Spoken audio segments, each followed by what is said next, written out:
प्यारे बच्चों, कैसे हैं आप सब। मैं हूं आपकी राधिका मैम और मेरी हिंदी की कक्षा में आप लोग का बहुत बहुत स्वागत है।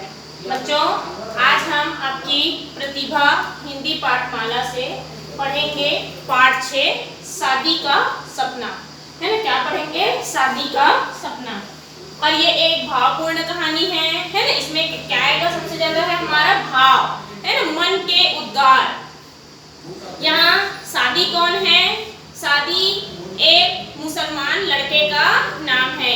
किसका नाम है बच्चों? शादी एक मुसलमान बच्चे का नाम है। और ये पूरी कहानी उस बच्चे पे आधारित है ना। तो सबसे पहले तो हम देखते हैं कि ये पाठ हमसे क्या कह रहा है और इससे हमें क्या सीख मिलती है। पहले चलो पढ़ते हैं इसको, है ना। तो ईरान के एक सुंदर नगर में सिराज में एक लड़का रहता था। कहाँ रहता था बच्चों? ईरान के सुंदर नगर, जिसका नाम क्या था? सिराज। सिराज में एक लड़का रहता था जिसका नाम क्या था? शादी, है ना, जिसका नाम शादी था। जब वह बहुत छोटा था तभी उसके पिताजी का देहांत हो गया। देहांत मतलब होता है मृत्यु। देहांत का मतलब होता है बच्चों ये देहांत का मतलब होता है मृत्यु, है ना। उनके पिताजी की क्या हो गई थी? जब वो बहुत छोटा था तभी उनकी मृत्यु हो गई थी। उनकी माँ ने कड़ी मेहनत करके उनका पालन पोषण किया। पालन पोषण मतलब होता है परवरिश करना। आज ईद का चांद दिखाई देने वाला था। शादी अपनी आंखें आसमान में गड़ाए हुए था। गड़ाए मतलब टकटकी लगा करके देखना। चांद दिखने वाला था, इसलिए वो क्या कर रहा था? आसमान की ओर देख रहा था। वह चांद देखने की कोशिश कर रहा था। अचानक उसे चांद नजर आ गया। वह दौड़ता हुआ अपनी माँ के पास आया, बोला, अम्मी अम्मी, कल ईद होगी ना, देखिए चांद दिख गया। है ना, जिस रात चांद दिखता है उसके दूसरे दिन, है ना, वो लोग ईद मनाते हैं। कौन? मुसलमान लोग, है ना। तो वो बोल रहा है कि अम्मी कल ईद होगी ना। तो माँ ने मुस्कुराते हुए कहा, हाँ बेटा कल ईद है ना। शादी बोला, अम्मी मेरे नए जूते अभी तक नहीं आए। आपने कहा था ना ईद से पहले दिला दूंगी। कौन कह रहा है? शादी अपनी अम्मी से, क्योंकि उसकी अम्मी जो है उसको बोली थी कि ईद पे मैं आपको दिला दूंगी, है ना। तो अभी तक वो जूते नहीं आए, इसलिए वो अपनी अम्मी से बोल रहा है कि अम्मी आपने मेरे नए जूते नहीं लाए। यह सुनकर माँ उदास हो गई। शादी के पिता की मृत्यु के बाद वो किसी न किसी तरह अपने लाडले बेटे की हर जरूरत को पूरा करती थी। पर ईद पर नए कपड़े तो उन्होंने दिला दी, क्योंकि वो लोग बहुत गरीब थे बच्चों, है ना। शादी और उसकी मम्मी क्या थी? बहुत गरीब थे। और जैसे तैसे करके वो क्या कर रही थी? अपने बेटे का परवरिश कर रही थी, है ना।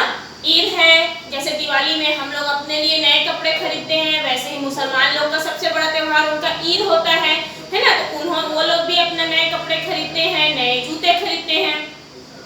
उसके अम्मी ने भी कहा था कि मैंने आपके लिए नए जूते लाऊंगी, पर क्या करती बेचारी, वो बहुत मुश्किल में सिर्फ उसके लिए कपड़े का जुगाड़ कर पाई थी और वो जूते नहीं ला पाई, है ना। तो लेकिन वो जूते कहाँ से लाए? क्योंकि उसके पास पैसे नहीं है। माँ की आंखों में आंसू टपक पड़े। उनको रोता देखकर शादी बोला, अम्मी आप तो रोने लगी, मुझे जूते नहीं चाहिए। जब शादी ने देखा कि उसके ऐसा कहने पे उसकी अम्मी रोने लगी है ना, तो शादी बोला, अम्मी आप रोइए मत, मुझे जूते नहीं चाहिए।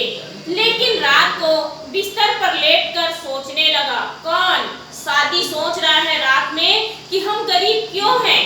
कल ईदगाह पर मेरा दोस्त लोग मेरा मजाक उड़ाएंगे, है ना। सब सोचते सोचते उसकी आंखें लग गई, क्योंकि उन बच्चे लोग क्या होते हैं, जब कोई त्योहार या हमारा बर्थडे होता है उससे पहले हम अपने दोस्तों लोग को बोल देते हैं कि मैं नए कपड़े पहनूंगा, नए जूते लूंगा, और जब हम वो नहीं कर पाते हैं तो हमें बुरा लगता है। वही सोच उसको खाए जा रही है कि कल मैं अपने दोस्तों से क्या कहूंगा, मेरे दोस्त मेरा मजाक बनाएंगे। उसने जब वो सोचते सोचते उसकी नींद पड़ गई। अब रात में सपने में उसने क्या देखा?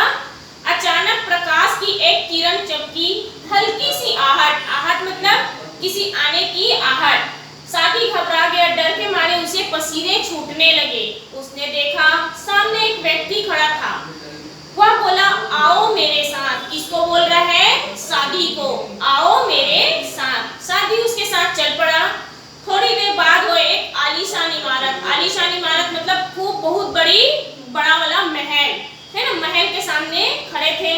उस व्यक्ति ने इमारत की तरफ इशारा करके कहा, मेरे प्यारे बच्चे आगे बढ़ो और दरवाजा खोल के अंदर जाओ। किसने किससे कहा? उस व्यक्ति ने सादी से कहा कि इस आलीशान कमरे का दरवाजा खोलो और आप अंदर जाओ। सादी ने दरवाजे को हाथ लगाया और दरवाजा अपने आप ही खुल गया। जैसे ही सादी ने उसे छुआ, दरवाजा अपने आप खुल गया। अंदर 3 व्यक्ति थे, है ना, तीनों रो रहे थे। अंदर उस आलीशान इमारत के अंदर में 3 व्यक्ति बैठे हुए थे, तीनों रो रहे थे। और कैसे रो? बेबसी, है ना, बेबसी का रोना रो रहे थे, अपनी लाचारी पे रो रहे थे। देखिए उसमें पहला व्यक्ति रो रो के क्या कहता है? ऐ खुदा, मेरी सारी दौलत ले ले पर मुझे आंखों की रोशनी दे दे, क्योंकि वो अंधा था, है ना। वो बोलता है, अंधा बोलता है कि हे खुदा, आप मेरी सारी धन दौलत ले लो पर मुझे मेरी आंखों की रोशनी दे दो। तो दूसरा आदमी कहता है, ऐ खुदा, तूने दुनिया की सारी चीजें, सारी धन दौलत सब चीज मुझे दी, इज्जत दी, पर तुमने मुझे टांग नहीं दी, मेरे पैर नहीं है। दूसरा व्यक्ति कहता है, तुम सारी चीजें ले लो, सारी धन दौलत मुझसे ले लो, पर मुझे मेरा पैर दे दो, है ना। खुदा से वो पैर मांग रहा है। फिर तीसरा व्यक्ति की दर्द भरी आवाज आती है। वो कहता है, ऐ खुदा, तूने मुझे सुनने की ताकत नहीं दी, मेरा सब कुछ ले ले, दुनिया में जो भी चीज है मेरे पास सब ले ले, पर मुझे दुनिया को सुनने की ताकत दे। मुझे मेरे कान में आवाज नहीं है, तो मुझे तुम सुनने की आवाज दे दे। देखो पहला व्यक्ति के पास आंखें नहीं है तो वो आंखें मांग रहा है, दूसरे के पास पैर नहीं है तो वो पैर मांग रहा है, और तीसरे के पास कान है मगर सुन नहीं पाता है तो वो सुनने की ताकत खुदा से मांग रहा है। यह दृश्य मतलब होता है नजारा, है ना। यहाँ पर दिया है दृश्य का मतलब होता है नजर या नजारा, ठीक है। तो बोलता है, तीसरा दृश्य देखकर दिमाग में एक सच्चाई उतर आई, अरे दुनिया में तो हमसे भी बेबस लोग हैं। सादी क्या सोच रहा है बच्चों कि मैं तो अपने आप को ही गरीब समझता था कि मैं गरीब हूँ, लाचार हूँ, पर मुझसे भी बेबस लोग दुनिया में हैं, लाचार हैं, है ना। सादी ने मुड़ के देखा तो वह व्यक्ति कहीं दिखाई नहीं दिया जो उसे वहां लाया था। सादी ने पीछे मुड़ के देखा कि कौन जो व्यक्ति उसको साथ लेके आया था वो कहाँ है, पर वो व्यक्ति वहां पर नहीं था। वो कौन था बच्चों? वो खुदा का बंदा था, खुदा थे, है ना, जो उन्हें सच्चाई की राह दिखाने के लिए उस आलीशान इमारत के पास ला करके खड़ा किया और खड़े करके वहां से चले गए। तभी माँ ने सादी के सिर पर हाथ फेरते हुए कहा, सादी उठो, क्या ईदगाह नहीं जाओगे? सुबह हो गई है। वो तो सपने में गया था ना, सपने में देख रहा था। अब उसकी माँ ने उसे आकर के उठाया कि सादी उठो, सुबह हो गई, आज ईद है, तुम्हें ईदगाह जाना है। ईदगाह किसे कहते हैं बच्चों? ईदगाह जहाँ ईद का मेला लगता है ना, जहाँ ईद का मेला लगता है उसे ईदगाह कहते हैं। सादी की नींद टूट गई। माँ ने मुस्कुरा कर कहा, अगर खुदा ने चाहा तो अगले साल मैं तुम्हें जूते अवश्य दिलाऊंगी। देखो माँ ने बच्चे को फिर से दिलासा दिया, इस साल तो नहीं ले पाई, पर अगर खुदा ने चाहा, भगवान ने चाहा तो मैं अगले साल तुम्हें नए जूते जरूर दिला दूंगी। तो बच्चा क्या बोलता है? देखो सादी, नहीं अम्मी, मुझे नहीं चाहिए जूते। सादी ने कहा, किसने किससे कहा? सादी ने अपनी अम्मी से कहा कि अम्मी मुझे नए जूते नहीं चाहिए।